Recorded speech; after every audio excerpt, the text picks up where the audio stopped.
sir, sa Netflix and not in the general theaters? And what's your plan for the movie? Like, is this joining festivals? Well, kasi before Netflix, nag-festival na siya, no? And paano ko ba sasabihin ito? Bakit Netflix? Kasi napaka-sad ng ating situation ngayon, no? Ang reality ngayon sa mga theaters at saka sa alam naman natin ang mga pelikulang pinapalabas. So, I don't know if you're aware, ano na ngayon? July? Mula January, right after ng Metro Manila Film Fest, hanggang ngayon, wala pang isang pelikula na really parang, na pinanood ng mga audience, no? Wala pa. So, medyo sad yun, no? Medyo sad yun.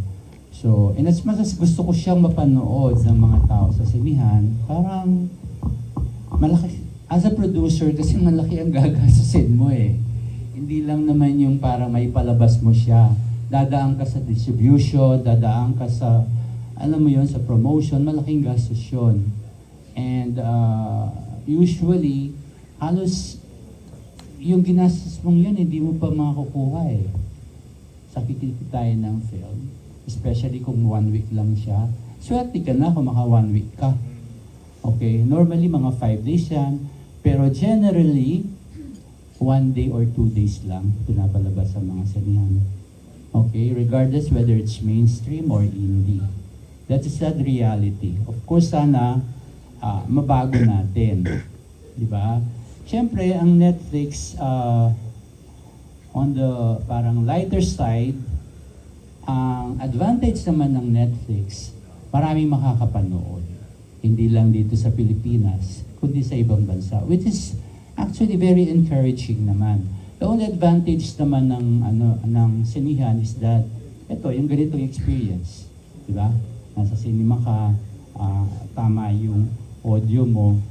Okay. Siyempre, pag Netflix, yung iba, nanonood sila sa cellphone, sa laptop. So parang nakakasad din yun, di ba? Kasi kami mga tayo production, pinaghirapan namin yan. Di ba? Kahit sa post-production, talagang hindi ko binibitawan yan. Ultimo yung maliit na sound ng barel. You know? And the music, everything kailangan ano yan, measured, no? Measured. So, the color, andyan si Odi, yung aming cinematographer. Kasi, in-invite ko siya dito kasi gusto kong makita yung trabaho niya. On a big screen, hindi sa cellphone or sa gadget, no? Kasi, doon ka lang nagiging proud eh, as an artist, di ba? Doon ka lang natutuwa yung parang, hindi ako na parang hindi na sayang ang oras ko. Hindi na sayang yung hirap ko. Parang it's all worth it, no? So ayun. So sinagot ko ba yung style? Yes, direct. Okay. My second question is for Piolo. Kasi we've seen you in these like historical movies like Malyari and then are you being intentional in your movie, in choosing your movie projects now? Kasi very meaty yung mga roles mo. I wish I...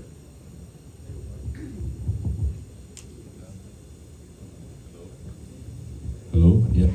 I wish I could say that, you know, in all honesty, I'm so blessed, I'm so privileged to be working with people like Direk Brillante, Direk Clarice, Baron for that matter, Malyari, Gumburza. I wish I could say pinili ko talaga siya, pero lumalanding lang po talaga sa lap natin yung mga ganitong proyekto. I'm just really humbled by the opportunities that come my way. And at this point, I'm a sucker for good stories. I would always say that. I love good stories. If there's something that I'd like to take on, I'd find a way para magawa yung isang istorya because I love watching films. I'm a film lover, and I have so much respect for cinema. So being part of this film, wow, it's such a blessing. Hindi ako namimili ng proyekto basta maganda.